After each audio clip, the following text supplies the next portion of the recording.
இந்த பாடு, மரணம், அவருடைய உயிர்த்தெழுதல், இவைகளை நாம் நினைவு கூர்ந்து நாம் கடன் செல்வோம். லூக்கா 4ஆம் அதிகாரம் நீங்கள் திருப்பி வச்சுக்கிங்க. ஒரு சில காரியங்கள் நமக்கு ஏற்கனவே நன்றாய் அறிந்தவைகள், அதிலிருந்து நாம் சில காரியங்களை நாம் தியானித்து நாம் நிறைவு செய்வோம். லூக்கா 4ஆம் அதிகாரம் 1-10 வசனங்களை நாம் பார்ப்போமேனால் அதில் இயேசு கிறிஸ்துவனுடைய அந்த சோதனையை நாம் பார்க்கிறோம்.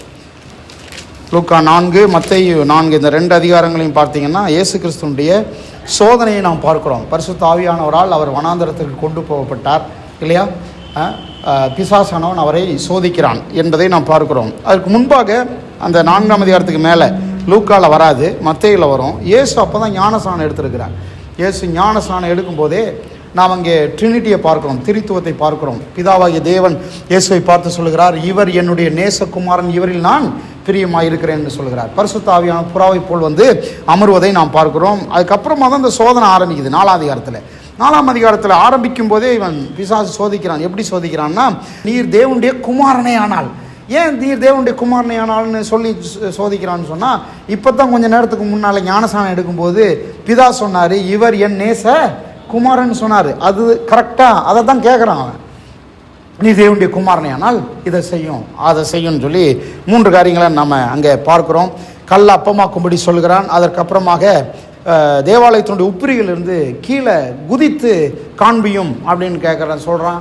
3வது என்னை பணிந்து கொள்ளும், நான் அப்போ எல்லாத்தையும் உமக்கு தந்துடுறேன்னு சொல்லி சொல்கிறத நான் பார்க்குறோம். இது ஓரளவு சொல்லிவிட்டு நான் சில பாயிண்ட்ஸ்குள்ளே போகிறேன். இந்த சோதனையை நாம் பார்க்குறோம், இயேசு கிறிஸ்துவினுடைய சோதனை. இந்த சோதனையில் பார்த்தீங்கன்னு சொன்னால், இப்போ தான் ஞானஸ்நானம் எடுத்திருக்கிறாரு. இவர் ஒன்றுமே சொல்லலை, ஒன்றுமே செய்யலை, இனிமேல் தான் செய்ய போகிறாரு. ஒரு அற்புதமும் செய்யலை, ஒரு அடையாளமும் செய்யலை, ஒரு மனுஷனை கூட சுகமாக்கலை, ஒரு வேலை கூட ஆரம்பிக்கலை. ஆனால் பிதா சொல்கிறாரு, இவர் என் நேச குமாரன்றாரு. பாருங்கள், அவார்டு கொடுக்குறதுன்னா ஏதாவது செஞ்சிருந்தா தானே அவார்டு கொடுக்கணும், நல்ல பேர் கொடுக்கணும், ஏதாவது செஞ்சிருந்தா தான் பேர் கொடுக்கணும் இல்லையா? ஆனால் ஒன்றுமே செய்யாமலே இவர் என் நேச குமாரன் அப்படின்னா என்ன அர்த்தம்? நாம் ஒன்றுமே செய்யாமலே தேவனுடைய பிள்ளைகள் என்பதை தேவன் ஆக்கியிருக்கிறார் என்பதை நாம் பார்க்க வேண்டும். ஆமென். நாம் ஏதாவது செஞ்சு பிள்ளைகளாக வேண்டியதில்லை, நாம் தேவனுடைய கிருபையினாலே பிள்ளைகளாக்கப்பட்டிருக்கிறோம் இல்லையா? ஆமாவா இல்லையா? நான் முயற்சி எடுத்து என் பெற்றோருக்கு பிள்ளைகளாகலை, அவர்களுடைய முயற்சியில் நான் பிள்ளையாக இருக்கிறேன். ஆமாவா இல்லையா? அப்படி தான் பைபிள் சொல்லுது. யோவான் 1:12 சொல்லுது, அவருடைய நாமத்தின் மேல் விசுவாசம் உள்ளவர்களாய் அவரை ஏற்றுக்கொண்டுள்ள எத்தனை பேர்களோ அத்தனை பேர்களும் தேவனுடைய பிள்ளைகளாகும்படி அவர்களுக்கு அதிகாரம் கொடுத்தார். அவர்கள் மாம்சத்தினாலாவது சித்தத்தினாலாவது புருஷனுடைய சித்தத்தினாலாவது பிறவாமல் தேவனாலேயே பிறந்தவர்கள். தேவனே நம்மை பெற்றெடுத்திருக்கிறார் அவருடைய பிள்ளைகளாக. அப்படிதான் இயேசு சொல்றாரு, இவர் என் நேச குமாரன், இவரில் நான் பிரியமா இருக்கிறேன், இவரை நான் நம்புகிறேன். இவர் பிறப்பிக்கப்பட்ட விதமே அப்படித்தான். இவர் பரிசுத்த ஆவியினால் நிழலிடப்பட்டு பிறந்திருக்கிறார். இவர் ஆதாமின் சந்ததி கிடையாது. அந்த வம்சத்தில் வந்திருந்தா கூட இவர் யாரு? இவர் புதிதாய் வேற விதமாய் பிறப்பிக்கப்பட்ட நபர். அப்படின்னா நல்லா கவனிங்க, எனக்கு ஒன்று நல்லா புரியுது. தேவனுடைய குமாரன்னு சொன்னதுக்கப்புறம் இவர் வனாந்தரத்துக்கு போனாலும் சரி, பிசாசை சந்தித்தாலும் சரி, சூழ்நிலைகளை சந்தித்தாலும் சரி, எல்லாவற்றிலும் இவர் தான் ஜெயிப்பார். எத்தனை பேர் ஆமென்னு சொல்றீங்க? இவர் ஜெயிப்பதற்கு இவருக்கு தகுதி இருக்கா? ஆமாம், எல்லா தகுதி இருக்கு. என்ன தகுதி? இவர் தேவனுடைய பிள்ளை என்கிற தகுதி, தேவனுடைய குமாரன் என்கிற தகுதி. இவர் என் நேச குமாரன் சொன்னதுக்கப்புறம், நான் சொல்கிறேன், உங்களையும் பார்த்து என்னையும் பார்த்து கடவுள் தேவனுடைய குமாரன்னு சொன்னதுக்கப்புறம், பிள்ளைகள்னு சொன்னதுக்கப்புறம் நம்மால் ஜெயிக்க முடியுமா என்ற கேள்வியை நம்ம கேட்க வேண்டிய அவசியமே இல்லை. நிச்சயமாய் நாம் ஜெயிக்க முடியும். சொல்லுங்க, நிச்சயமாய் ஜெயிக்க முடியும். ஆமென். அல்லேலூயா. இயேசு 4ஆம் அதிகாரத்தில் லூக்கா 4 மத்தேயு 4 சோதிக்கப்படுறாரு. ஆரம்பம். இன்னொரு வேத பதிவு உங்களுக்கு சொன்னேன், லூக்கா 22. இந்த இடத்துலையும் அவர் சோதிக்கப்படுறாரு. இயேசுடைய வாழ்க்கை முழுவதுமே சோதனையின் வாழ்க்கை தான். ஏன் சோதனையின் வாழ்க்கைன்னா, பிசாசுக்கு ஒன்று நல்லா தெரியும், இவர் மூலமாய் நிறைவேற வேண்டிய காரியங்கள் எதுவுமே என்ன செய்யக்கூடாது, நிறைவேறக்கூடாது. பிசாசு பார்க்காத ஆளே கிடையாது. எல்லாத்தையும் பார்த்துருக்கிறான். மோசையை பார்த்துருக்கிறான், யோசுவாவை பார்த்துருக்கிறான், தாவீதை பார்த்துருக்கிறான், சாலமோனை பார்த்துருக்கிறான், எத்தனையோ பரிசுத்தவான்களை, எலியாவை பார்த்தாச்சு, எலிசாவை பார்த்தாச்சு, தீர்க்கதரிசியெல்லாம் பார்த்தாச்சு. எல்லாரும் மாம்சத்தில் பிறந்தவர்கள், எல்லாரும் வந்து ஆதாமின் சந்ததிகள், எல்லாரும் மரிக்கிறார்கள்.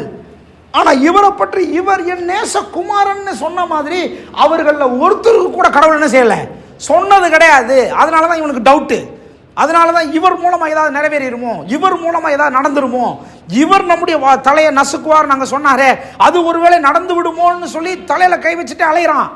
அதனால தான் இவரை எல்லா பகுதியிலும் சோதிக்கிறான். நீங்கள் இயேசுடைய வாழ்க்கை வரலாறு படிச்சீங்கன்னா, வாழ்க்கை வரலாறு முழுவதுமாக பிசாசின் சோதனையும் பிசாசை ஜெயித்த ஜெயமும் தான் அடங்கியிருக்கும். ஆமென். சோதனையும் ஜெயமும் தான். அப்படி சொல்லிக்கிட்டே போகலாம் இல்லை? சோதனையும் ஜெயமும் தான். பிறக்கும் போதே, குழந்தையா பிறக்கும் போதே ஏரோது கட்டளை இடுறான், எல்லாம் ஆண் குழந்தைகளை எல்லாம் கொன்றுங்கன்றான் இல்லை? அங்கே தூதனை கொண்டு பிதாவாகிய தேவன் குமாரனா இயேசுவை காப்பாற்றி கொண்டு போகிறத பார்க்குறோம். எல்லா இடத்திலும் சோதனை. 12 வயசில் போய் உட்காந்து இவங்களோட பேசிக்கிட்டு இருக்கார் பரிசல். அவங்கெல்லாம் அப்பயே உள்ள ஊண்டடா இருக்கும் அவங்களுக்கு இல்லை? இந்த ஆள் வேற மாதிரி இந்த பையன் பேசுகிறானே அப்படின்னு ஒரு மாதிரி ஆயிருப்பாங்க இல்லையா? 30 வயசில் ஞானசானம் எடுக்கும்போது பிசாசு வந்து சோதிக்கிறான். அதுக்கப்புறம் பார்த்தீங்கன்னா பரிசேயர் வேத பரலாம் சேர்ந்து இவரை மலை உச்சியிலேருந்து தள்ளி விட்டுலான்னு பார்க்குறாங்க. அப்போ மறைந்து போகிறத நாம் பார்க்குறோம் இல்லையா? பிசாசு கப்பலில் போயிட்டு இருக்கிறான், 13 பேர் போயிட்டு இருக்கிறாங்க. காற்றையும் கடலையும் கொந்தளிக்க வச்சு அங்கே க்ளோஸ் பண்ணிடலான்னு பார்க்குறான். இவரையும் முடிச்சிடணும், இவருடைய மிஷனையும் முடிச்சிடணும், இவருக்கு சார்ந்த சீசர்களையும் முடிச்சிடணும்னு பார்க்குறான். ஒவ்வொரு இடத்துலையும் தப்பிக்கிறார், ஒவ்வொரு சோதனையும் அவர் ஜெயிக்கிறார். வாழ்க்கை சோதனை தான். ஆமென். சில சமயங்கள் நம்முடைய வாழ்க்கை சோதனையாகவே இருக்கும். என்ன செஞ்சாலும் சோதனை எல்லாம் ஒரு நெகட்டிவாகவே போகிறது போல இருக்கும். நான் சொல்கிறேன், சோதிக்கப்படுவதே தோல்வி அல்ல, சோதனையில் விழுந்து போவதுதான் தோல்வி. சோதனையை ஜெயிப்பதற்கு தகுதி உங்களுக்கும் எனக்கும் இருக்குது. என்ன தகுதி? நாம் கடவுளுடைய பிள்ளைகள் என்கிற தகுதி. நான் தேவனுடைய பிள்ளை என்கிற தகுதி. அது ஒன்று போதும், நாம் ஜெயிக்க முடியும். அதனால தான் நாம் பிறந்த விதமே வித்தியாசம். நீங்கள் பிறந்த விதமே வித்தியாசம். உங்களை கர்த்தர் இணைத்திருக்கிற விதமே வித்தியாசம். உங்கள் மேலே கர்த்தர் வச்சிருக்கிற அந்த அபிஷேகமே வித்தியாசம். நீங்கள் வித்தியாசமான நபர். இதுதான் நமக்கு தருகிறது. ஆமென். அல்லேலூயா. 22ஆம் அதிகாரத்தில் வந்தீங்கன்னா இன்னொரு மோசமான ஒரு சோதனை. என்ன சோதனை? இப்போ கடைசி நாட்களுக்கு வந்துட்டாரு. கடைசி நாட்களுக்கு வரும்போது அங்கே கெத்செமனே என்கிற தோட்டத்தில் அவர் போய் ஜெபம் பண்ணும்படி போகிறார். எப்போவுமே வழக்கமாக அங்கே தான் போய் ஜெபம் பண்ணுவார். சீசரோட சேர்ந்து அங்கே போய் ஜெபம் பண்ணும்படி போகிறார். ஜெபம் பண்ண போகும்போது அங்கே அவருக்கு மிகப்பெரிய பயம், மனவேதனை, வியாகுலம். அவரால் இதை பேர் பண்ண முடியல. அவரால் இதை யோசித்து பார்க்குறாரு, சகிக்க முடியல. வாலிப பையன், சின்ன பையன் தான், வாலிப பையன், என்னை விட சின்ன பையன். மறிக்கும் போது, இயேசு மறிக்கும் போது இல்லை, 33.5 வயசு தானே அவருக்கு. 30 வயசுலாம் ஞானசானம், 3.5 வருஷம் தான் ஊழியம். 33 வயசு பையனுக்கு எப்படி இருக்கும்னு நினைக்கிறீங்க? கல்வாரி சிலுவை பற்றி அந்த பாடுகளை எண்ணி பார்க்கும்போது, அந்த வேதனை எண்ணி பார்க்கும்போது இவரால் தாங்க முடியல. அவருடைய வேர்வை இரத்தத்தின் பெருந்துளிகளாய் தரையிலே விழுந்ததுன்னு சொல்லப்பட்டிருக்கிறது.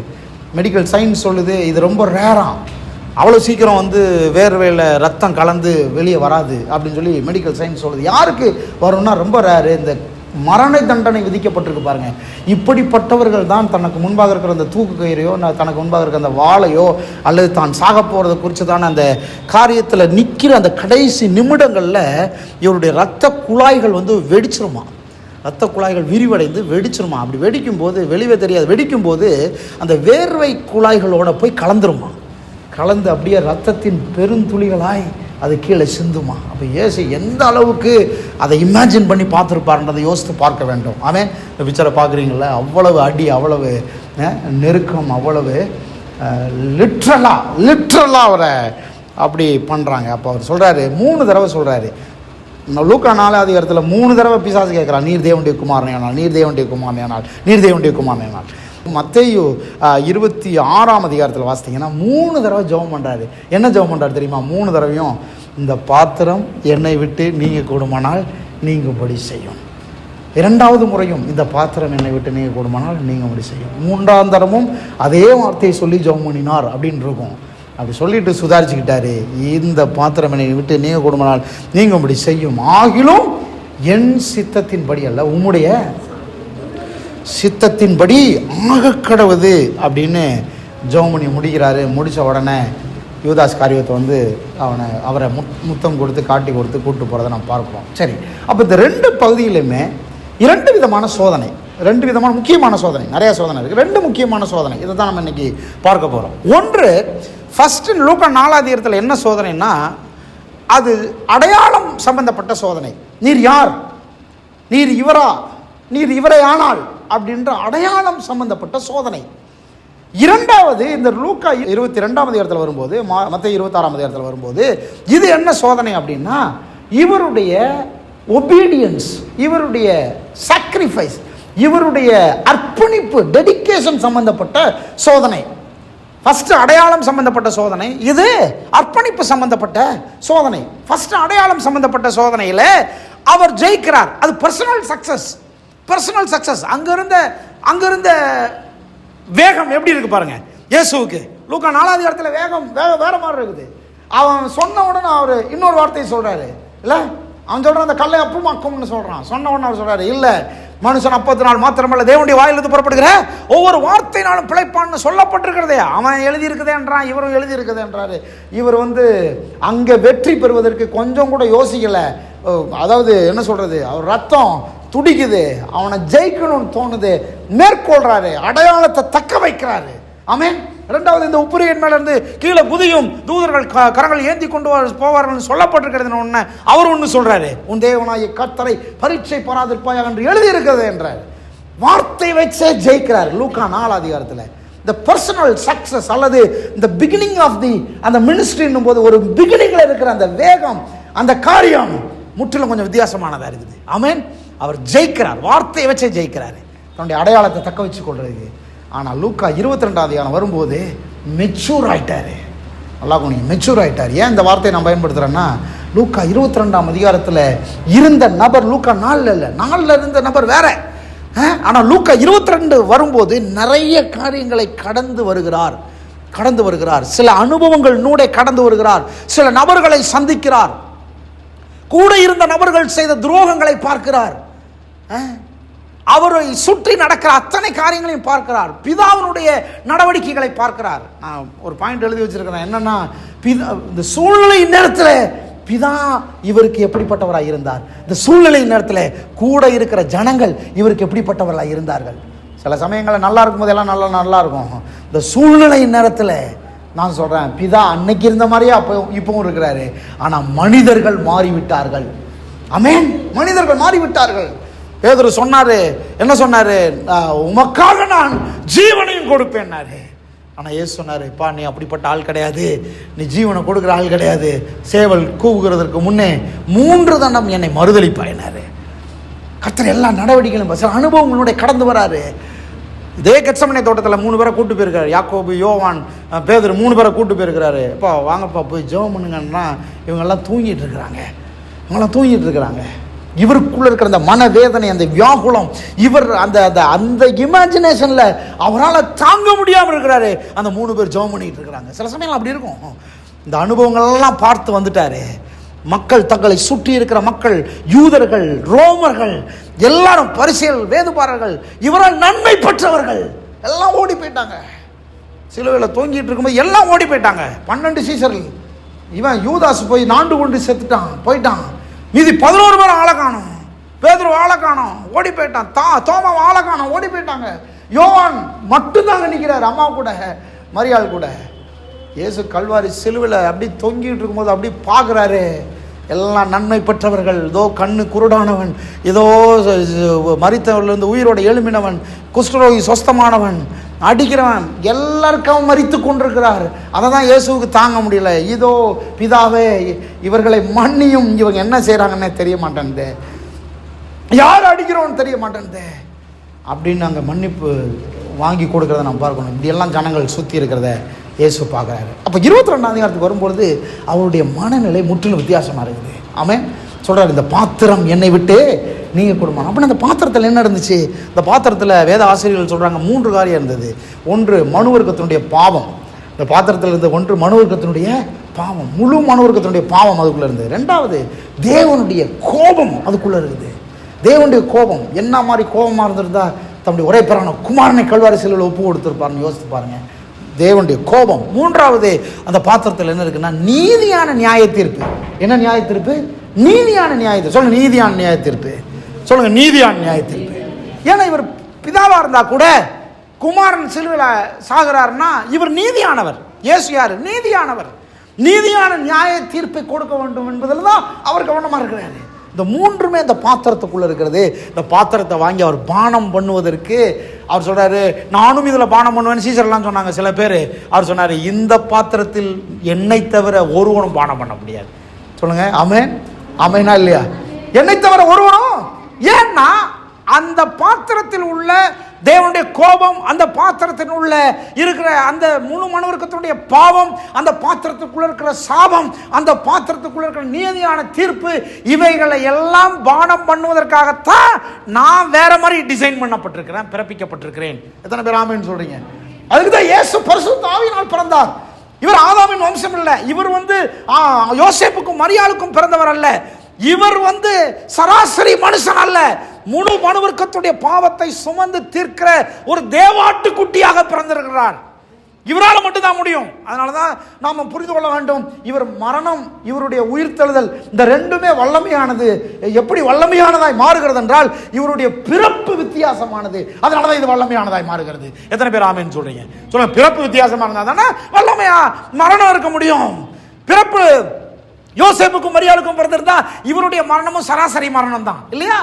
பிறப்பு யோசேப்புக்கும் மரியாளுக்குமா இருந்தால் இவருடைய உயிர்த்தெழுதலை பார்த்திருக்க முடியாது. சராசரியா இருந்திருக்கும். நான் நினைக்கிறேன் அந்த 22ஆம் அதிகாரத்தில் இந்த பாத்திரம் என்னை விட்டு நீங்க கூடுமானால் நீங்கும்படி செய்யும்னு சொல்லும் போது பிதா மேல இருந்து கேட்டிருப்பாரு, இதுக்காகவா உன்னை நான் இப்படி பிறப்பிச்சேன்? இதுக்காக நான் பரிசுத்தாவினால் நல்லிடப்பட்டு உன்னை பிறப்பித்தேன். உன்னை பிறப்பித்த விதமே வித்தியாசமாச்சே. உன் மேல இருக்கிற அபிஷேகம் வித்தியாசமாச்சே. உன் மேல இருக்கிற அழைப்பே வித்தியாசமாச்சே. உன் மேல இருக்கிற நோக்கமே வித்தியாசமாச்சே. நீ வித்தியாசமாய் பிறந்த ஒரு நபராச்சே. உன்னாலதான் சில காரியங்களை ஃபுல்ஃபில் பண்ண முடியும்ன்றார் கர்த்தர் இயேசுவை பார்த்து. எத்தனை பேர் ஆமென் சொல்றீங்க? அல்லேலூயா. இதெல்லாமே நமக்கும் பொருந்தும். நீங்க பிறந்த விதம் வித்தியாசம், நீங்க இணைக்கப்பட்ட விதம் வித்தியாசம், நீங்க வளர்ந்த விதம் வித்தியாசம். எத்தனை பேர் ஆமென் சொல்றீங்க? நீங்க மற்றவங்க போல கிடையாது, நீங்க சராசரி மனுஷரை போல கிடையாது. உங்களுக்கும் மற்றவர்களுக்கும் பெரிய வித்தியாசங்கள் இருக்கிறது. எத்தனை பேர் ஆமென் சொல்றீங்க? ஆமென். அல்லேலூயா. நீங்க கொஞ்சம் வித்தியாசம் சொல்லுங்க. எங்க தலையில கை சொல்லுங்க, நான் கொஞ்சம் வித்தியாசம். என்னாலதான் சில காரியங்கள் நிறைவேற்றப்பட முடியும். என்னாலதான் சில அபிஷேகம் இருக்கிறது. நான் தான் சில காரியங்களை செய்ய முடியும். ஒரு நாளும் நீங்கள் மற்றவர்களை பார்த்து உங்களை ஒப்பிட்டுக் கொள்ள வேண்டாம். இன்னும் சொல்ல போனா இயேசு கிறிஸ்துவோட இருந்த சீசர் அத்தனை பேர் இயேசுவோட பெரியவங்க. அத்தனை பேர் இயேசுவோட பெரியவங்க. பேதுரு மூத்த சீசர், மற்ற எல்லாரும் வயசுல மூத்தவங்க.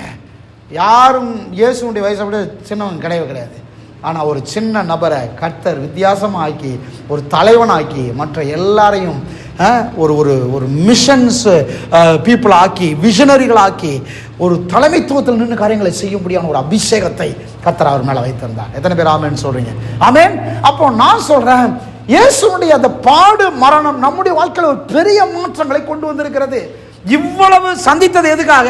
அவர் எல்லாத்தையும் சுமந்து தீர்ப்பதற்காக. இயேசு ஜெபம் பண்றது எதுக்காக ஜெபம் பண்றாரு?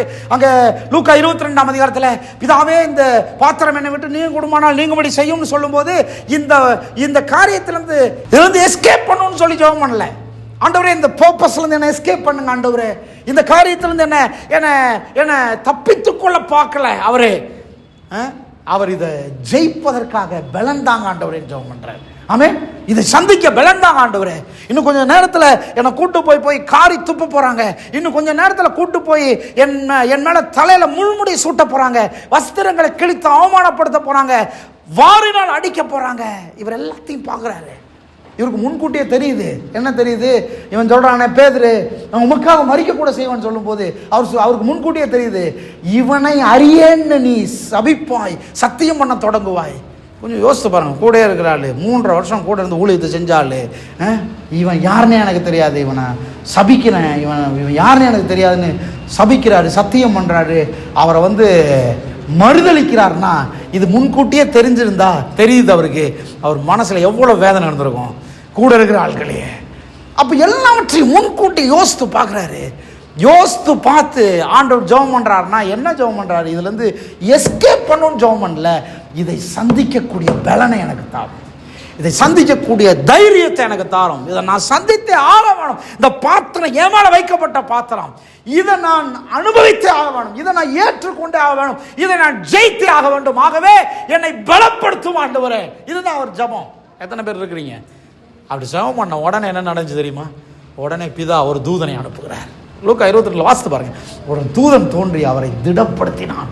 என்ன மாதிரி திடனா இருந்திருக்கும், என்ன மாதிரி ஆறுதலா இருந்திருக்கும், என்ன மாதிரி பலனா இருக்கும். இன்னைக்கு நான் தீர்க்க தரிசனமாய் சொல்லுகிறேன், நீங்கள் முடியாத சூழ்நிலையில ஜெபித்துக் கொண்டிருக்கும் பொழுது உங்கள் வீட்டில் ஒரு தூதனை காண்பீர்கள். உங்களை பலப்படுத்தும்படி ஒரு நபரை கர்த்தர் அனுப்புவார். ஏனென்றால் நீங்கள் வேண்டாம் என்று சொன்னாலும் சில காரியங்கள் உங்கள் மூலமாக தான் நிறைவேற வேண்டும். சிலவற்றை கர்த்தர் உங்கள் மூலமாக நிறைவேற்றும்படி தீர்மானித்திருக்கிறார். உங்கள் தலையில எழுதப்பட்டிருக்கிறது. ஏன் சொன்னாரு, என் மேல எழுதப்பட்டது நிறைவேறும்படி இப்படி நடக்கிறது. சொல்லுங்க, தலையில கவிச்சு, என் மேல எழுதப்பட்டது நிறைவேறும்படி இப்படி நடக்கிறது. உங்கள் மேல் சில காரியங்கள் எழுதப்பட்டிருக்கிறது. அது பாடுகளா இருக்கலாம், உபத்திரவங்களா இருக்கலாம், சில நோக்கங்களின் நிறைவேறுதலா இருக்கலாம். நான் சொல்லுகிறேன், அதிலிருந்து நீங்க எஸ்கேப் ஆகவே முடியாது. Don't try to escape from your problems. Don't try to escape from your situations. தேவன் உங்கள் மூலமாய் நிறைவேற்றும்படிக்கு கர்த்தர் வைத்திருக்கிற சில காரியங்கள் இருந்து எஸ்கேப் ஆக முயற்சிக்காதீர்கள். ஏன்னா அதுக்கு பதிலா, அதிலிருந்து எஸ்கேப் ஆவதற்கு பதிலா அதை நிறைவேற்றுவதற்கான தேவ பலனை கேளுங்கள், தேவ தயவை கேளுங்கள், தேவ கிருபையை கேளுங்கள். அதனால தான் நான் சொல்றேன், நீங்க பிறந்ததுக்கே ஒரு நோக்கம் இருக்கே, அந்த நோக்கத்தை நீங்க தான் நிறைவேற்ற முடியும். நீங்க தான் நிறைவேற்ற முடியும். சிலர் இருப்பாங்க, சிலர் இல்லாமல் போவாங்க, சிலர் வருவாங்க, இடையில வராமல் போவாங்க, சில உதவி செய்வாங்க, செய்யாமல் போவாங்க, கூடவே இருப்பாங்க, மறுதளிப்பாங்க. இதெல்லாம் நடக்குதா? கவலைப்படாங்க. கர்த்தர் சொல்றாரு, ஒரு தூதனை நான் அனுப்புவேன். சூப்பர் நேச்சுரலா சில காரியங்கள் உங்களுக்கு நடக்கும். இயற்கைக்கு அப்பாற்பட்ட விதத்தில் உங்கள் வாழ்க்கையினுடைய நோக்கத்தை நிறைவேறுதலுக்காக நான் சில காரியங்களை செய்வேன். அப்படிதான் செஞ்சாரு இயேசுடைய வாழ்க்கையில். ஆமென், அல்லேலூயா. அதனால தான் பாருங்க, உங்கள் வாழ்க்கை நோக்கத்திலிருந்து எஸ்கேப் ஆக முயற்சி எடுக்காதீங்க. அதே மாதிரி நீங்க எந்த சூழ்நிலையிலும் தேவனுடைய பிள்ளைன்றதை நிரூபிக்க முயற்சி எடுக்காதீங்க. எத்தனை பேர் ஆமென் சொல்றீங்க? Don't try to prove. நீங்க ப்ரூவ் பண்ண பார்க்காதீங்க, நிரூபிக்க பார்க்காதீங்க. நிரூபிக்க பார்த்தீங்கன்னா தோற்று போவீங்க. நிரூபிக்க பார்த்தீங்கன்னா நீங்க விழுந்து போவீங்க. இயேசுவை பார்த்து கேட்குறான், நீ தேவனுடைய குமாரனே, அந்த கல் அப்பமாக்கும். இயேசு நினச்சிருந்தா கல்லை அப்பமாக்குறது ரொம்ப ஈஸியா இல்லையா? ரொம்ப ஈஸி. அவர் மனசுக்குள்ளே சொல்லியிருப்பார், கொஞ்சம் வெயிட் பண்ணுப்பா, இந்த ஒரு அதிகாரம் முடியட்டும், 4 அதிகாரம் 5ஆம் அதிகாரம் யோவான் 2லேருந்து ஆரம்பிக்கிறேன். 2லேருந்து ஆரம்பிச்சு என் பின்னாலேயே வா, எத்தனை கல் அப்பமாகுதுன்னு பாரு. 5 அப்பம் 2 மீன் எத்தனை பேருக்கு நான் ஆசீர்வதிச்சு கொடுக்குறேன்னு பாரு. செத்து போனவன உயிரோடு எழுப்புறத பாரு, குஷ்டரோகி சொஸ்தமாக போகிறத பாரு, குருடன் முடவன் சுகமாகிறத நீ பாரு. நீங்கள் உங்கள் வாழ்க்கையின் நோக்கம் நிறைவேறுவதற்காக சில காரியங்களோட கடந்து போகும்பொழுது நீங்கள் தேவனுடைய பிள்ளை என்பதை ப்ரூவ் பண்ண முயற்சி எடுக்கக்கூடாது. ஏனென்றால் நீங்கள் தேவனுடைய பிள்ளையா இல்லையான்னு அவன் சொல்றதுக்கு கீழ்ப்படிஞ்சு நிரூபிக்க வேண்டிய அவசியம் இல்லை. அதற்கு பதிலாக உங்கள் தேவன் ஒன்றை சொல்லுகிறார், அதை சொல்லி கீழ்ப்படிய வேண்டும். அதில் தான் நீங்கள் தேவனுடைய பிள்ளை என்பது அடங்கி இருக்குது. எத்தனை பேர் ஆமென் சொல்றீங்க? அல்லேலூயா. இப்போ உதாரணத்துக்கு இப்போ பாக்யராஜ் ஐயா இருக்கிற அப்பா இருக்காங்க, அண்ணன் இவர் இருக்கிறாரு, ஜெரேமியா பிரதர் இருக்கிறாரு. இப்போ நான் யாருடைய பிள்ளை அப்படின்றது எதில் அடங்கி இருக்குது? நான் யாருக்கு கீழ்ப்படுகிறோனோ அதில் அடங்கி இருக்குது. ஆமாவா இல்லையா?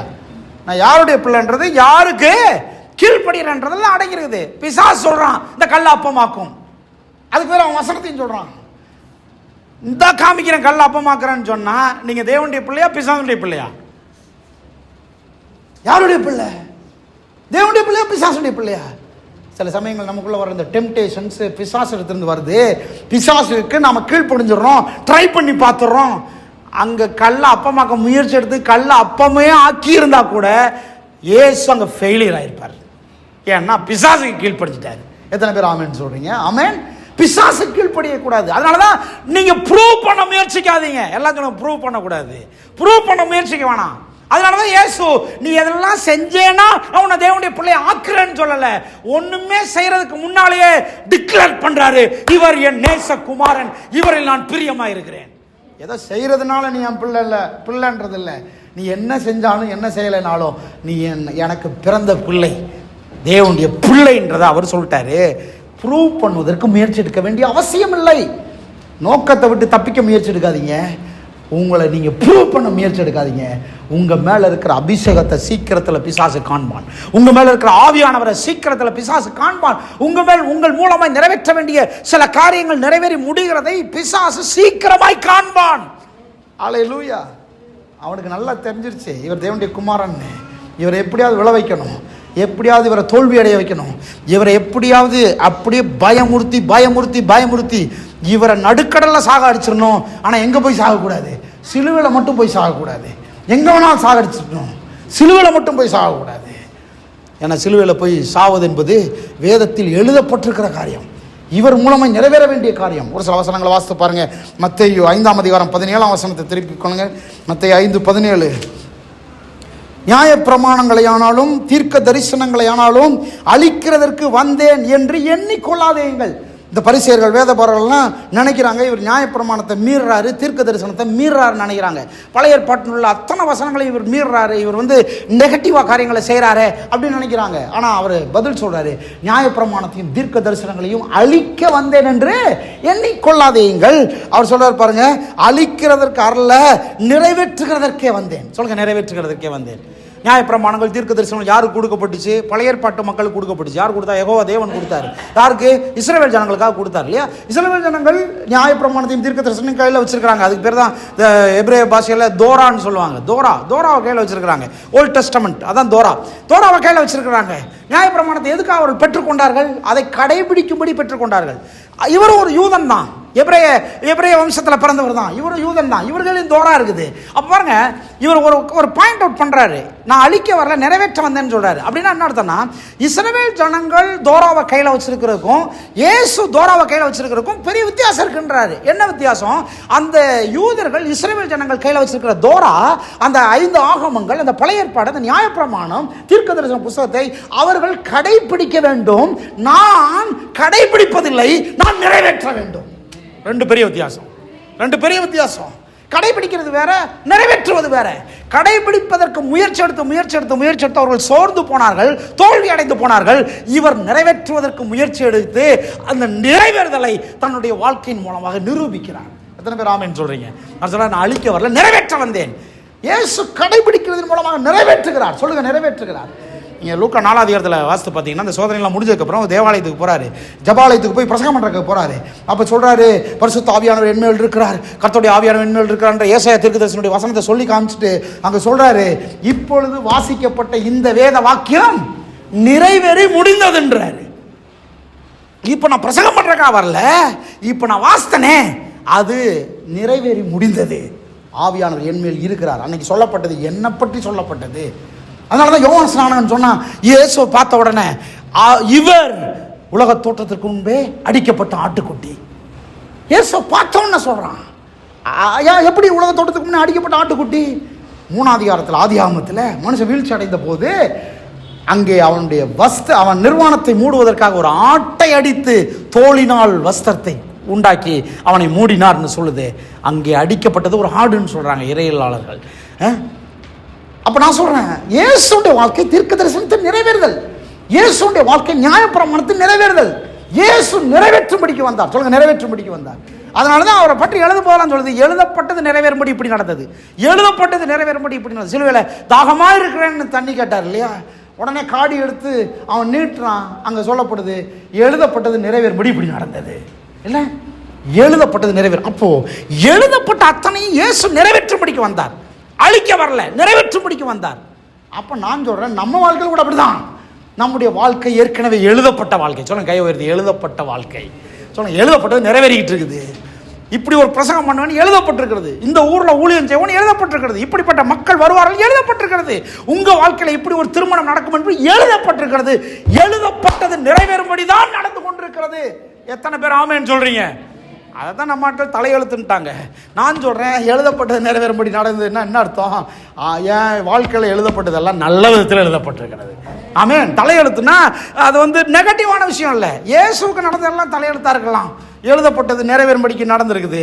ஆனால் என் வாழ்க்கையில் இயேசுக்கு எல்லா நெகட்டிவ் பாசிட்டிவ் நடந்ததுக்கப்புறம் இப்போ எனக்கு நெகட்டிவ்லாம் இல்லை, பாசிட்டிவ் தான் நடக்க முடியும்.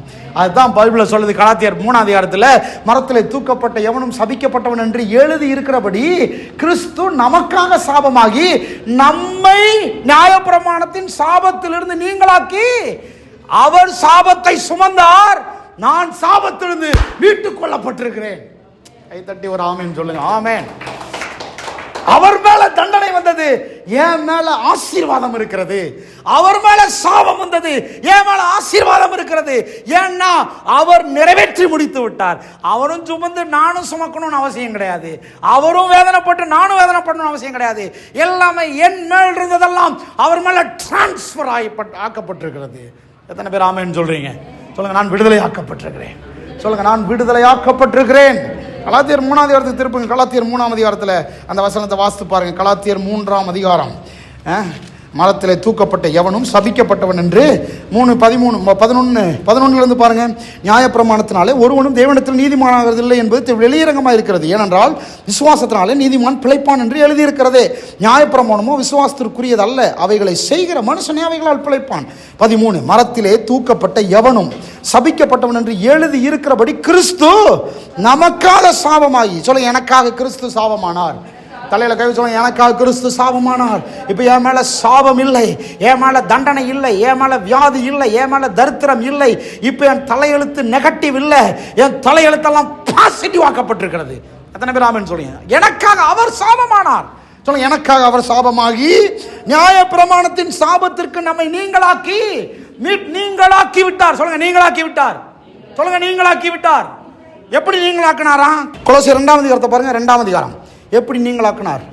13 14 வரைக்கும் வாசிப்போம். உங்கள் பாவங்களினாலே உங்கள் மாம்ச விருத்த சேதனம் இல்லாமையினாலே மரித்தவர்களாக இருந்த உங்களையும் அவரோடு கூட உயிர்ப்பித்து அக்கிரமங்கள் எல்லாவற்றையும் உங்களுக்கு மன்னித்து, சொல்லுங்க, அக்கிரமங்களை எல்லாம் மன்னித்து, சத்தமா சொல்லுங்க, அக்கிரமங்களை எல்லாம் மன்னித்து.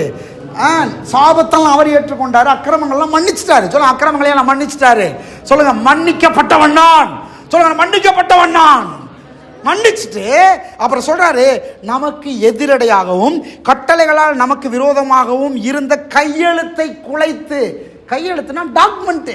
என்ன டாக்குமெண்ட்? தோரா டாக்குமெண்ட், நியாயப்பிரமாணம் டாக்குமெண்ட். நியாயப்பிரமாணத்தில் என்ன எழுதி இருக்குது? மரத்தில் தூக்கப்பட்ட எவனும் சபிக்கப்பட்டவன் என்று எழுதி இருக்கிறபடி. யார் மரத்தில் தூக்கி போடுவாங்க? ஒரு ஹிஸ்டரி சொல்லுது. யார் மரத்தில் தூக்கி போடுவாங்கன்னா, பிரமாணத்துக்கு கீழ்ப்படியாத ஆள், தகப்பன் தாய்மாரை கனம் பண்ணாத ஆள், தகப்பனுக்கும் தாய்க்கும் கீழ்ப்படியாத ஆள், இப்படிப்பட்டவங்களை தான் இப்போ மரத்தில் தூக்கி போடணும்னு சொல்லி உபாம 22ஆம் இடத்துல எழுதப்பட்டிருக்குது. அந்த எழுதப்பட்டது நிறைவேறும்படி தான் இயேசு கல்வாரி சிலுவையில் மரித்தார் அப்படின்னு சொல்லப்படுது இல்லையா? அப்போ இந்த டாக்குமெண்ட் இருக்குது பாருங்க, லிட்ரேச்சர் எழுதப்பட்டிருக்குது பாருங்க. என்னென்னலாம் சாபம்னு எழுதப்பட்டிருந்ததோ அத்தனை கையெழுத்தையும் இயேசு கல்வாரி சிலுவையிலே குலைத்து போட்டார். சொல்லுங்க, குலைத்து போட்டார். எல்லாத்தையும் அடிச்சிட்டாரு. இனிமே என்னை விசுவாசிக்கிற ஆள் மேல இந்த சாபம் வரக்கூடாதுன்னு அடிச்சிட்டாரு. இனிமேல் என்ன விசுவாசிக்கிற ஆள் மேல இந்த தண்டனை வரக்கூடாதுன்னு அடிச்சிட்டாரு. எல்லா கையெழுத்தையும் குலைத்து போட்டு அதை நடுவில் இராதபடி எடுத்து சிலுவையின் மேல் ஆணி அடித்து துரைத்தனங்களையும் அதிகாரங்களையும் உரிந்து கொண்டு வெளியரங்கமான கோலமாக்கி அவைகளின் மேல் சிலுவையில் வெற்றி சிறந்தார். சொல்லுங்க, வெற்றி சிறந்தார். அவைகளின் மேல வெற்றி சிறந்தார். யார் மேல? நியாயப்பிரமாணத்தின் மேல வெற்றி, பிசாசின் மேல வெற்றி, பாவத்தின் மேல வெற்றி, மரணத்தின் மேல வெற்றி, எல்லாத்தின் மேல வெற்றி சிறந்தார். இதெல்லாம் பார்த்தீங்கன்னா யாருக்காக? எல்லாம் நமக்காக. அவர் ஒரு பாவம் பண்ணல, அவர் ஒரு கெட்ட காரியங்களை பண்ணல, அவர் ஒரு தீமையும் பண்ணல, பரிசுத்தமாக வாழ்ந்தார், நல்லா நேர்மையாக வாழ்ந்தார், நல்ல காரியங்களை செஞ்சார்.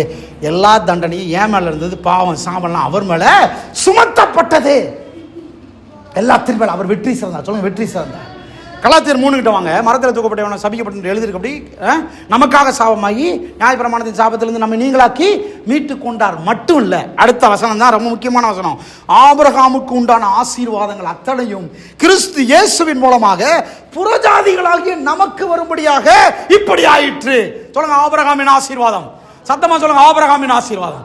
கைகளை தட்டி சொல்லுங்க, ஆபிரகாமின் ஆசீர்வாதம். என் மேல சாபம் இல்லை என்பது மாத்திரமல்ல, உங்க மேலும் என் மேலும் ஆசீர்வாதம் இருக்கிறது. சொல்லுங்க, ஆசீர்வாதம் இருக்கிறது. தலையில கை வச்சு சொல்லுங்க, என் மேல ஆசீர்வாதம் இருக்கிறது. நான் ஆசீர்வதிக்கப்பட்ட நபர். ஹல்லேலூயா. கல்வாரி சிலுவையில சாபம் எல்லாம் சுமந்து தீர்க்கப்பட்டது. என் மேல ஆசீர்வாதம் இருக்கிறது. அதான் அவர் சொன்னாரு, நீ கையிட்டு செய்கிற எல்லா வேலையிலும் நான் உன்னை ஆசீர்வதிப்பேன். ஆபிரகாமின் ஆசீர்வாதம் உங்க மேல இருக்கு. சொல்லுங்க, ஆபிரகாமின் ஆசீர்வாதம் என் மேல இருக்கு. சொல்லுங்க, ஆபிரகாமின் ஆசீர்வாதம் என் மேல இருக்கு. நான் உன்னை எடுத்தனா வாய்க்கும். நீங்க வீடு கட்டணும்னு நினைச்சீங்கன்னா வாய்க்கும். நீங்க வேலையில ஒரு ஒரு ஒரு உயர்ந்த பதவியில் வரணும்னு நினைச்சீங்கன்னா வாய்க்கும். ஒரு பிசினஸ் ஆரம்பிக்க நினைச்சீங்கன்னா வாய்க்கும். உங்க மேல ஆசீர்வாதம் தான் இருக்குது. ஆபிரகாமின் ஆசீர்வாதம் எப்படி ஆபிரகாமுக்கு வந்தது? விசுவாசத்தினால வந்தது. ஆபிரகாம் ஒன்றும் பெருசா எதையுமே செய்யல, விசுவாசத்தினால வந்தது. பிள்ளையே இல்லாத மனுஷனுக்கு பிள்ளை கிடைச்சது. கர்த்தர் அவனை பிள்ளையினால் ஆசீர்வதித்தார், சொத்துக்களினால் ஆசீர்வதித்தார், அவனை ஏராள தாராளமாய் பெருக பண்ணினார். ஆபிரகாமின் அந்த வம்சத்தில் தான் இயேசு பிறக்கும்படிக்கு ஆசீர்வதிக்கப்பட்டார் ஆபிரகாம். அப்படிப்பட்ட ஆசீர்வாதம் நம்ம மேல இருக்குது. சொல்லுது, ஆபிரகாமின் ஆசீர்வாதம் புறஜாதிகளாகிய நமக்கு வரும்படியாக. ஆபிரகாமின் ஆசீர்வாதம் என்ன? டக்குன்னு பாருங்க, ஆதியாகமம் 12ஆம் அதிகாரத்தில் பாருங்க. ஆபிரகாமின் ஆசீர்வாதம் 4 ஆசீர்வாதம். அந்த 4ம் உங்க மேல இருக்குது.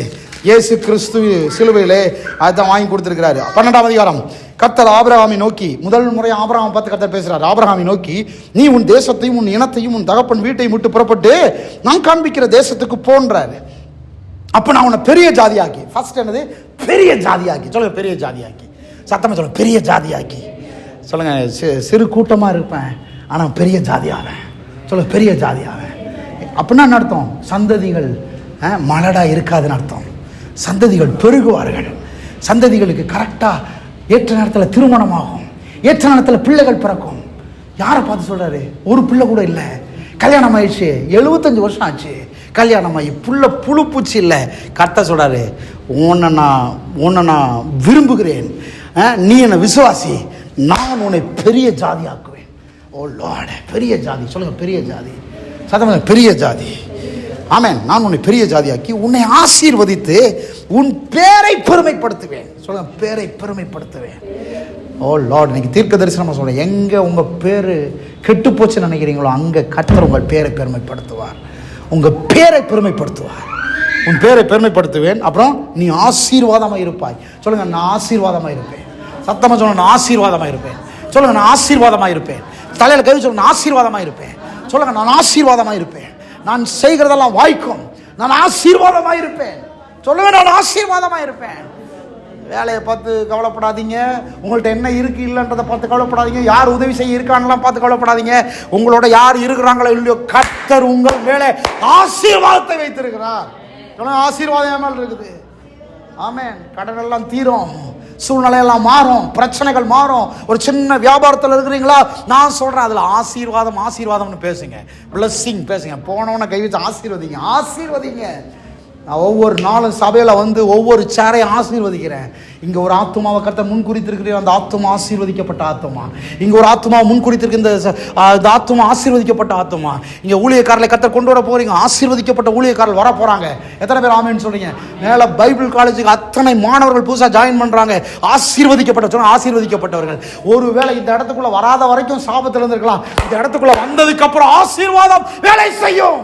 கை தட்டி ஒரு ஆமென் சொல்லுங்க. இங்க வந்ததுக்கு அப்புறம் ஆசீர்வாதம் வேலை செய்யும். ஏன்னா நான் ஆபிரகாமின் சந்ததி. சொல்லுங்க, நான் ஆபிரகாமின் சந்ததி. நீங்க ஆபிரகாமின் சந்ததி, உங்க மேல ஆசீர்வாதம் தான் இருக்குது.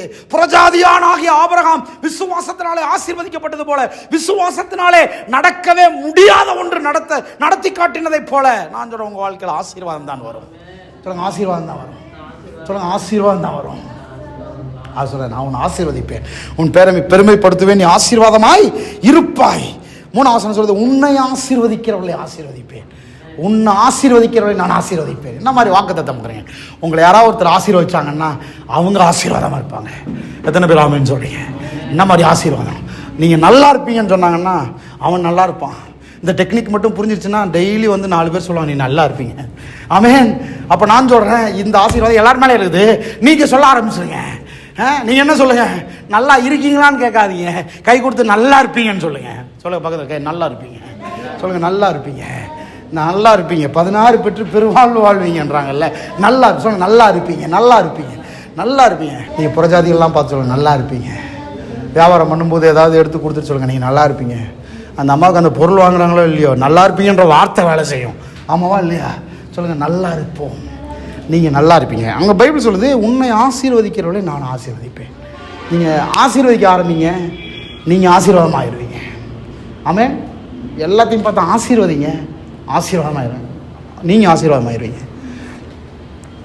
நேற்று நைட்டு ஒரு ஃபேமிலி எல்லாம் காலேஜெல்லாம் முடிச்சுட்டு கீழே போகும்போது ஒரு ஃபேமிலி வந்தாங்க. அவங்க 1 வருஷத்துக்கு முன்னால் மேரேஜ் காரியங்களை பற்றி பேசினாங்க. மேரேஜ் காரியங்களுக்கு சப்போர்ட் பண்ணி நான் தான் நடத்தி வச்சேன். அவங்க அங்கே அப்போவே சொன்னேன், அடுத்த வருஷம் இந்நேரம் கரெக்டாக அவங்க கையில் குழந்தை இருக்கும், கர்த்தர் உங்களை ஆசீர்வதிப்பார்.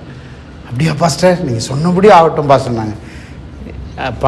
1 வருஷம் ஆச்சு, பல மாதங்கள் ஆச்சு. நேற்றுக்கு கீழே பார்க்குறேன், குழந்தையோட அந்த பையன் என்கிட்ட வந்துட்டு போக மாட்டேன்றான். அப்புறம் அதே ஆசீர்வதிப்போம். ஆமென். நீங்கள் சொன்னீங்கன்னா அப்படியே வாய்க்கும். ஆமென். திருமண காரியங்கள் வாய்க்கும். இல்லாமையை பார்த்து ஆசீர்வதிங்க. ஆண்டவர் இல்லாதவனை பார்த்து என்ன சொல்றாரு? உன் பேரை பெருமைப்படுத்துவேன், பெரிய ஜாதி ஆக்குவேன். இதுதான் ஆண்டவருடைய டெக்னிக்கு, இதுதான் ஆண்டவருடைய பிரின்சிபிள். ஆசீர்வதிங்க, ஆசீர்வதிங்க, சபிக்காதீங்க. யாரையும் பார்த்து இல்லைன்றத பேசாதீங்க, குறைய பேசாதீங்க. ஆசீர்வதிங்க. இல்லைன்னு பார்த்துட்டீங்கல்ல, ஆசீர்வதிக்க வேண்டியதான் வேலை. இல்லைன்னு பார்த்தாச்சுன்னா ஆசீர்வதிக்க வேண்டியதான். எத்தனை பேர் ஆமென்னு சொல்கிறீங்க? அல்லேலூயா. சிலிண்டர் இல்லை, தீந்தே போச்சு. கிட்டத்தட்ட ஒரு 20 நாள் அம்மாவுக்கும் அப்பாவுக்கும் சமையல் அங்கேருந்து தான் பண்ணி கொடுத்துட்டே இருக்கோம். நான் சொல்கிறேன், ஆசீர்வாதம் எங்கேருந்து வருதுன்னே தெரில. நானும் மனைவி பிள்ளைகளும் ஆசீர்வாதமாக இருக்கிறோம். எத்தனை பேர் ஆமென்னு சொல்கிறீங்க? ஆசீர்வதிங்கள். சொல்லுங்கள், ஆசீர்வதிங்க. நீங்கள் 4 பேர் ஆசீர்வதிங்க, உங்கள் சிலிண்டர் குறையவே குறையாது. எத்தனை பேர் ஆமென்னு சொல்கிறீங்க? ஆமென். ஆசீர்வதிங்க, குறையாது. எனக்கு பெரிய பாக்கியம், அம்மா அப்பாவை கூட வச்சு பார்த்துக்கிற ஒரு பாக்கியம். ஆண்டியும் கூட இருக்கிறாங்க, அங்கிள் தான் மிஸ் பண்ணிட்டோம். இப்படியெல்லாம் ஒரு பெரிய பாக்கியத்தை உடையவர்களாக நாம் இருக்க வேண்டும். எத்தனை பேர் ஆமென்னு சொல்கிறீங்க? ஆசீர்வதிப்பது நமக்கு நம்ம மேல் நியமிக்கப்பட்டிருக்குது. பெற்றவங்களை, பிள்ளைகள், பெற்றோர்களை நல்லா பார்த்துக்குங்க. அதனாலேயே ஆசீர்வாதம் வரும். கடன் பிரச்சனைலேருந்து விடுதலை ஆவீங்க. அதனாலேயே தீர்க்காயுசு வரும். பிள்ளைகளுக்கு இதெல்லாம் சொல்லிக் கொடுக்கணும். ஆமென். ஆசீர்வதிங்கள் சொல்கிறாரு. உன்னை ஆசீர்வதிக்கிறவனை நான் ஆசீர்வதிப்பேன். அது மட்டும் இல்லை, உன்னை பார்த்து எவனாவது சபிச்சான்னா நான் அவனை சபிப்பேன். என்ன மாதிரி ஆசீர்வாதம் பாருங்கள். உன்னை பார்த்து யாராவது சபிச்சான்னா அவன் சபிக்கப்பட்டு போவான். என்ன மாதிரி ஆசீர்வாதம் பா! அப்போ அதாவது ஆபிரகாம் ரொம்ப டேஞ்சரான ஆள். கோபமே வந்தாக்குள்ள அப்படியே வாயை மூடிட்டு போயிடணும். ஆபிரகாமை பார்த்து ஏதாவது சொல்லிடக்கூடாது. சொல்லிட்டா அந்த சாபம் இவன் மேலே வந்துடும். கர்த்தர் அப்படி ஒரு காட்சி பொருள் ஆக்கிட்டாரு. ஒரு மியூசியத்தில் இருக்கிற ஆள் மாதிரி ஆக்கிட்டார் அவனை. என்ன மாதிரி வாக்குத்தத்தம்! ஒரு பிள்ளை இல்லாதவன், புறஜாதி மனுஷன், வெறும் விசுவாசத்தினால் அப்படிப்பட்ட ஒரு ஆசீர்வாதத்தை ஆண்டோடைய கருத்துலேருந்து வாங்கிட்டான். அதை சொல்கிறார் இயேசு. மரத்திலே தூக்கப்பட்டு அவனை சபிக்கப்பட்டவன் என்று எழுதியிருக்கிறபடி கிறிஸ்து நமக்காக சாபமாகி நியாயப்பிரமாணத்தின் சாபத்திலிருந்து நீங்களாக்கி மீட்டு கொண்டு ஆபிரகாமுக்கு உண்டான அத்தனை ஆசீர்வாதங்களும் என் மேலே, உங்கள் மேலே வரும்படி அப்படி ஆகிவிட்டது. தலையில் கை சொல்லுங்க, நான் ஆசீர்வதிக்கப்பட்டவன். பிள்ளைகளுடைய கல்யாணத்தை குறித்து கவலைப்படாதீங்க. பணம் ஆட்டோமேட்டிக்காக வந்து சேரும், பொருளாதாரம் ஆட்டோமேட்டிக்காக வந்து சேரும். இந்த பூமிக்குரிய ராஜ்யத்தில் சில காரியங்கள் தீர்ந்து போயிருக்கலாம், சில காரியங்கள் மிஸ் மேனேஜ்மெண்ட்டில் இருக்கலாம், ஏதோ நடக்க முடியாமல் இருக்கலாம், யார் பிரச்சனையாக கூட இருக்கலாம். நான் சொல்கிறேன், நீங்களும் நானும் தேவனுடைய ராஜ்யத்திலிருந்து ஆசீர்வதிக்கப்படுகிறவர்கள். நமக்கு மேலே ஒரு கிங்டம் இருக்குது. கர்த்தர் நம்மளை ஆசீர்வதித்திருக்கிறாரு. கர்த்தருடைய ஆசீர்வாதம் நம்ம மேலே இருக்குது. பணம் ஏராளமாக வரும், பொருளாதாரம் ஏராளமாக வரும். எத்தனை பேர் விசுவாசிக்கிறீங்க? சொல்கிறீங்களா இல்லையா? ஆமென். ஜீரோலேருந்து கர்த்தர் மேலே உயர்த்தி கொண்டு வருவார். இந்த இப்படி பேசுகிற பையன் யார்? இந்த இயேசு என்கிற ஒரு பையன் யார்? எங்கே பிறந்தவர்? மாட்டுக்கொட்டாயில் பிறந்த ஒரு பையன். மாட்டுக்கொட்டாயில் அவர் பிறந்த பையன் உலக ரட்சகர். எத்தனை பேர் ஆமென்னு சொல்கிறீங்க? நீங்கள் எங்கே பிறந்தீங்க? யாருக்கு பிறந்தீங்க? என்ன நிலைமையில் பிறந்தீங்க? படிச்சிங்களா, படிக்கலையா, கருப்பாக இருக்கீங்களா, வெள்ளையாக இருக்கீங்களா, குள்ளமா, உயரமா, இதெல்லாம் மேட்ரு கிடையாது. நீங்கள் எங்கே பிறந்தீங்கன்றது முக்கியம் இல்லை, எப்படி பிறந்தீங்கன்றது முக்கியம் இல்லை. உங்கள் தலையில் எழுதப்பட்டிருக்கிற நோக்கம்னு ஒன்று இருக்கு பாருங்கள், அது உங்கள் வாழ்க்கையை உயர்த்தி கொண்டு போகும். உங்களுக்கும் வெற்றியை கொண்டு வரும், உங்கள் மூலமாக உலகத்திற்கும் வெற்றியை கொண்டு வரும். அவர் உலக ரட்சகராக அறிமுகப்படுத்தப்பட்டார். எத்தனை பேர் ஆமென்னு சொல்கிறீங்க? ஒரு சில காரியங்கள் டக்குன்னு சொல்லி முடிக்கிறேன். ஒன்று, உங்கள் தனித்துவமான நோக்கம் இந்த வாழ்க்கையில் இந்த கோளில் நிறைவேற வேண்டும் என்றால், ஃபஸ்ட்டு ஆண்டவர் உங்கள் அடையாளத்தை சோதிக்கிறார். லூக்கா 4 உங்களுடைய அடையாளத்தை சோதிக்கிறார். பிசாசு சோதிக்கிறான்.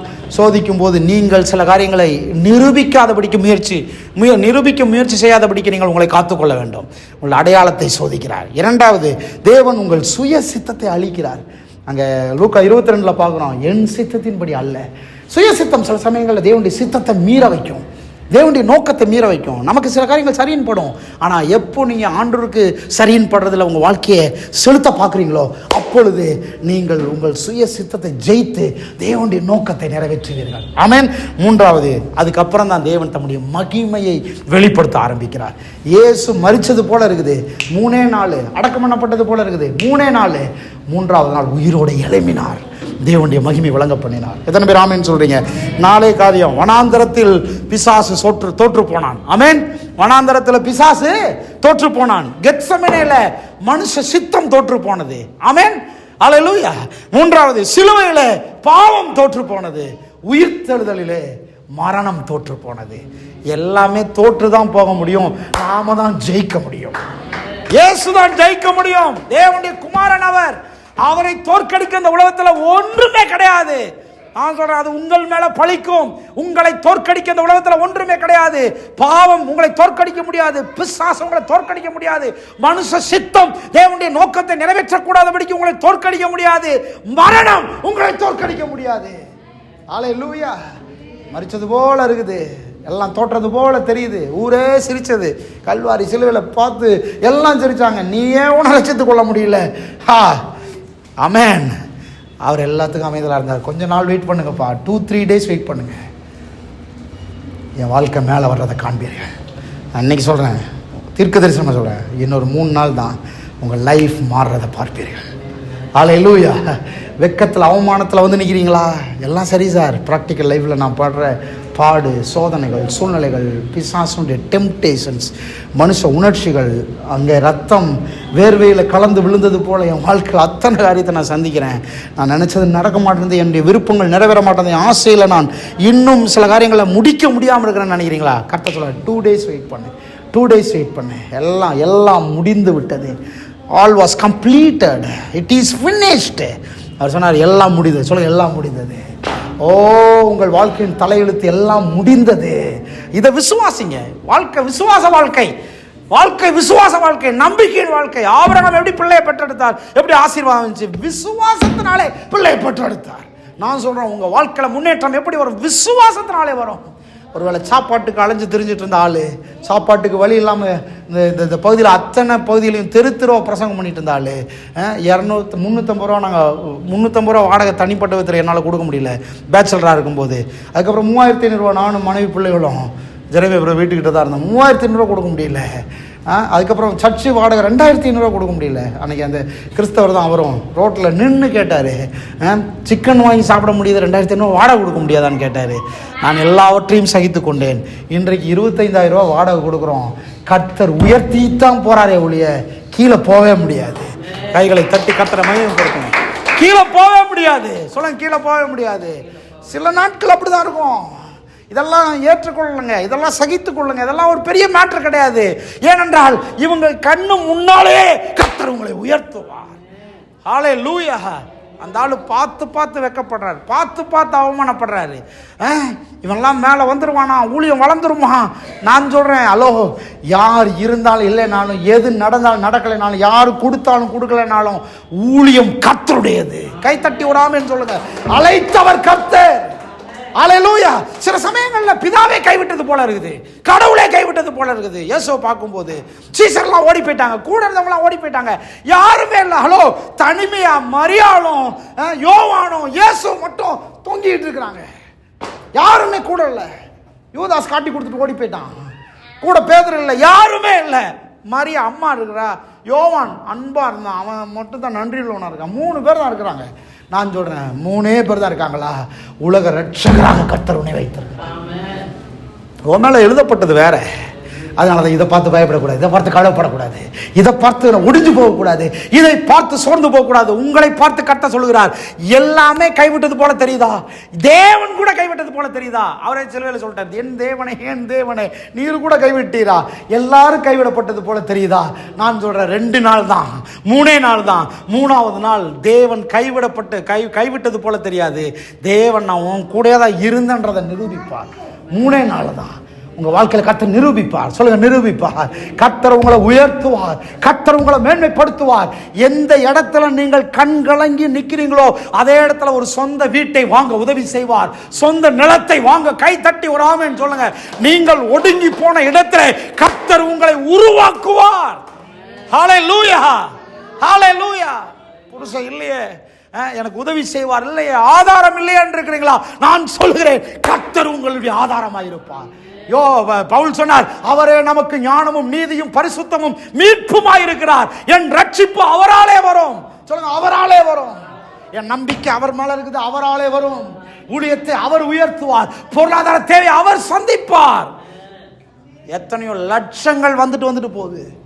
ஒரு சேனல் மாதிரி கர்த்தர் உங்களை மாற்றுவார். தலையில் கை சொல்லுங்க, ஒரு சேனல் மாதிரி மாற்றுவார். ஹல்லேலூயா. வர்ற அத்தனை பணத்தையும் ஊழியத்துக்காக போடுறோம், அத்தனை பணத்தையும் 25,000 ரூபா வாடகை, அத்தனையும் ஊழியத்துக்கு போடுறோம். ராத்திரி பகலுமா ஊழியத்துக்காக எல்லாத்தையும் செய்கிறோம். நான் சொல்கிறேன், கர்த்தர் எல்லாத்தையும் கணக்கில் வைக்கிறார். ஒரு கலசம் தண்ணி கொடுத்தாலே கணக்கில் வைப்பேன்றாரு, 2 மடங்கு தருவேன்றாரு. நான் சொல்கிறேன், எல்லாத்தையும் கர்த்தர் வட்டியும் முதலுமாக திருப்பி வாரி வழங்குவார். யாரும் உங்களை ஏமாற்ற முடியாது. தீர்க்க தரிசனம் சொல்ல யாரும் உங்களை ஏமாற்ற முடியாது. பொருளாதாரத்தில் நீங்கள் நிறைவாக இருப்பீர்கள். ஏராளமாய் தாராளமாய் கர்த்தர் உங்களை பெருக செய்ய வல்லவராயிருக்கிறார். எல்லாரும் எழுப்பி நிற்போம். Amen. Praise God. Hallelujah, hallelujah, hallelujah. கொஞ்ச நேரம் கர்த்தரை கொஞ்ச நேரம் ஸ்தோத்திரம் பண்ணுங்க, துதிங்க பாப்போம். ஆமென். thank you lord. Hallelujah, hallelujah. praise you father. ஹalleluya. ஓ ராமா சந்தா ரபோ கபா லபா ராமா. எல்லாம் கர்த்தரை ஸ்தோத்திரம் பண்ணுங்க, எல்லாரும் கர்த்தரை துதிங்க பாப்போம். ஆமென். அந்த குட் ஃப்ரைடேல அதனால தான் பைபிள் சொல்லுது, இது குட் ஃப்ரைடே, இது ஒரு புனிதமான வெள்ளி, இது ஒரு பரிசுத்தமான வெள்ளி, இது நல்ல வெள்ளி. சொல்லுங்க, நல்ல வெள்ளி. எனக்காக அவர் கல்வாரி சிலுவையில் மரித்த வெள்ளி, என் பாவங்களை சுமந்து தீர்த்த வெள்ளி, என் வியாதிகளை சுமந்து தீர்த்த வெள்ளி, என்னுடைய வெற்றி வாழ்க்கைக்கு ஒரு அஸ்திவாரம் போடப்பட்ட வெள்ளி. ஓ ஜீசஸ். கைகளை உயர்த்தி, எல்லாரும் கைகளை உயர்த்தி கர்த்தரை ஸ்தோத்திரம் பண்ணுங்க. நீங்க ஆசீர்வதிங்க, கர்த்தர் உங்களை ஆசீர்வதிப்பார். நீங்க பெருக பண்ணும்படிக்கு கர்த்தர் கல்வாரி சிலுவையில் மரித்தார். இயேசு என்கிற நாமம் உங்கள் வாழ்க்கைக்கு வெற்றியை தர முடியும். இயேசு என்கிற நாமம் உங்கள் பிள்ளைகளுடைய திருமண காரியத்தை பார்த்துக் கொள்ள முடியும். இயேசு என்கிற நாமம் உங்களுடைய வாழ்க்கையில உயர்வை தர முடியும். இயேசு உங்கள் வாழ்க்கையினுடைய தலைவராக இருக்கிறார். கைகளை உயர்த்தி கர்த்தரை ஸ்தோத்திரம் பண்ணுவோமா? ஆமென். Amen. Thank you Lord. We worship you Lord. Hallelujah. Kalvari சிலுவையை பார்க்கும் போதெல்லாம் உங்களுக்கு ஒரு துணிச்சல் வரணும், ஒரு தைரியம் வரணும், ஒரு ஒரு ஒரு ஒரு ஆவிக்குரிய ஒரு நெஞ்ச நிமிர்த்துற ஒரு வெறி வரணும். கர்த்தர் எனக்காக இவ்வளவு காரியங்களை செய்த பின்பு நான் ஏன் சோர்ந்து போக வேண்டும்? நீங்க ஏன் கவலைப்படணும்? நீங்க ஏன் கண்ணீர் வடிக்கணும்? நீங்க ஏன் சோர்ந்து போகணும்? காரணத்தை பேசாதீங்க, சோர்வை பேசாதீங்க, பயத்தை பேசாதீங்க. கல்வாரி சிலுவையை நோக்கி பாருங்கள், சிலுவையை நோக்கி பாருங்கள். எபிரேய ஆக்கியோன் சொல்றாரு, சிலுவையை நோக்கி பாருங்கள். அவ்வளவு காரியத்தை நமக்காக சகித்தார், அவ்வளவு பாடுகளை ஏற்றுக்கொண்டார், சோதிக்கப்பட்டார், பாவம் இல்லாதவராய் இருக்கிறார், நம்முடைய வாழ்க்கையினுடைய பரிகாரியாய் இருக்கிறார். அப்பா, இயேசு எனக்கு ரொம்ப பிடிச்சிருக்கு. அவர் போட்ட பாதையில் நான் போனேன்னா ஜெயம் எனக்கு, வெற்றி எனக்கு, செழிப்பு எனக்கு. ஹல்லேலூயா. நான் நம்புறேன் பிரியமானவர்களே, இங்க இருக்கிற அத்தனை பேருக்கு முன்னால சாட்சியா சொல்றேன், இந்த பில்டிங்கை கர்த்தர் வாங்கும்படி செய்வார். கை தட்டி ஒரு ஆமென். ஆமென், ஆமென். பக்கத்தில் இருக்கிற வசந்த மண்டபத்தையும் வாங்கும்படி செய்வார்.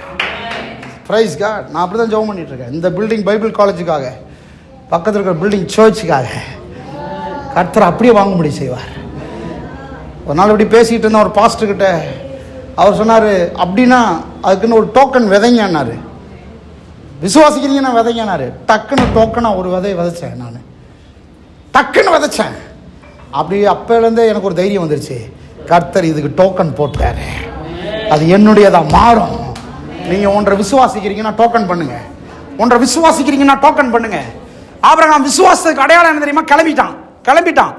25 வருஷம் கழிச்சு கிடைக்கும் அப்படின்றதெல்லாம் அவனுக்கு தெரியாது. நான் விசுவாசிக்கிறேன், கிளம்புறேன். கர்த்தர் ஆபிரகாம் சொன்னாரு, நீ கண் ஏறிட்டு பார்க்கிற அந்த பூமியை நான் உனக்கு தருவேன். நீ சம்பாதிச்சு வாங்குவேன்னு சொல்லல, உழைச்சு ஓடா தேஞ்சு வாங்குவேன்னு சொல்லல, கஷ்டப்பட்டு வேலைக்கு போய் மூட்டை தூக்கி நீ வாங்குவேன்னு சொல்லல, விசுவாசித்து வாங்குவாய். கை தட்டி ஒரு ஆமென் சொல்லுங்க. By faith you will receive. By faith you will receive. எதுவாக இருந்தாலும் சரி, விசுவாசத்தினாலே நீங்கள் சுதந்தரிப்பீர்கள், விசுவாசத்தினாலே நீங்கள் பெற்றுக்கொள்வீர்கள். நீ விசுவாசிக்க கூடுமானால் தேவ மகிமையை காண்பாய். அப்படியே விசுவாசிங்க, ஆழமா நம்புங்க. தேவன் எனக்கு எல்லாவற்றையும் தர வல்லவர்,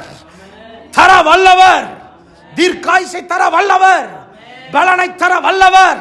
நான் விசுவாசிக்கிறேன். ஆத்தும பெருக்கத்தை தர வல்லவர். இடம் கொள்ளாமற் போக மட்டும் என் ஆசீர்வாதம் நிரம்பி வழியும். இதைத்தான் பேசணும், இதைத்தான் சொல்லணும், இதைத்தான் நீங்க உச்சரிக்கணும், இதைத்தான் இமேஜின் பண்ணணும். நம்புவதற்கு ஏதுவல்லாதிருந்தும் அவன் நம்பிக்கையோட விசுவாசித்தான், எல்லாவற்றையும் சுதந்தரித்தான். ரோகோபோ ஷேகாலா ராமா லாமா. 2 நிமிஷம் நீங்களாம் சேர்ந்து கைகளை உயர்த்தி கர்த்தரை ஆராதிங்க பாப்பா. ராபா காபா லாபா ராபா லாபா ராபா ஷேலா ராதுனா ராபோ கமா லாபா ராபா. நல்ல கொஞ்சம் அசைவாடி கர்த்தரை ஆராதிங்க. Yes father, yes father, we worship you father, we thank you father, we thank you father, we thank you father, we thank you for your sacrifice Lord, we thank you for your ஆண்டவரே wonderful investment Lord. Kalvari சிலுவையில் எங்களுக்காக நீர் சிந்தின அந்த ரத்தம் முதலீடா இருக்கு இருக்கிறது. அந்த முதலீட்டுக்காக நன்றி, அந்த ஆண்டவரே தியாகத்திற்காக நன்றி, அந்த பலிக்காக நன்றி. ரேபா சோபோ லூபு துனோ கபா ராமா. Yes father, yes Lord Jesus. Hallelujah, hallelujah, hallelujah. Thank you Lord, thank you Jesus. நன்றி சொல்றீங்களா? இன்னையிலேருந்து உங்கள் வாழ்க்கை மாறுகிறது. இன்னையிலேருந்து விசுவாச வாழ்க்கையாக மாறட்டும். காரணத்தை விட்டுருங்க, காரணத்தை தூக்கி ஓரத்தில் வைங்க. காரணத்தினால தானே இப்படி இருக்கிறோம். பதிலை பேசுங்க. பரிகாரத்தை யோசித்து பாருங்க. இயேசுவின் ரத்தத்தை யோசித்து பாருங்க. சிலுவை பாடுகளை யோசித்து பாருங்க. அதை பார்க்கும்போது உச்சி கொட்டாதீங்க. அதை பார்க்கும்போது நெஞ்சை நிமிர்த்தி நில்லுங்க. அதை பார்க்கும்போது ஒரு வெறி வரட்டும். எங்கள் அப்பா எனக்காக இவ்வளோ சாக்ரிஃபைஸ் பண்ணதுக்கப்புறம் நான் எப்படி இந்த டாக்குமெண்ட்டை வாங்காமல் இருக்கிறது? நான் எப்படி சுதந்திரிக்காமல் இருக்குது? நான் எப்படி இந்த டாக்டர் ஆகாமல் இருக்கிறது? நான் எப்படி முன்னேறாமல், நான் எப்படி ஒரு சயின்டிஸ்ட் ஆகாமல் இருக்கிறது?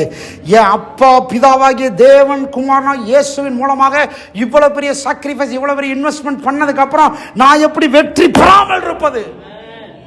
அதான் அவர் சொன்னார், நான் உலகத்தை ஜெயிச்சிட்டேன்ப்பா, நீயும் உலகத்தை ஜெயிப்ப. விசுவாசிக்கிறவர்கள் உலகத்தை ஜெயிப்பார்கள்.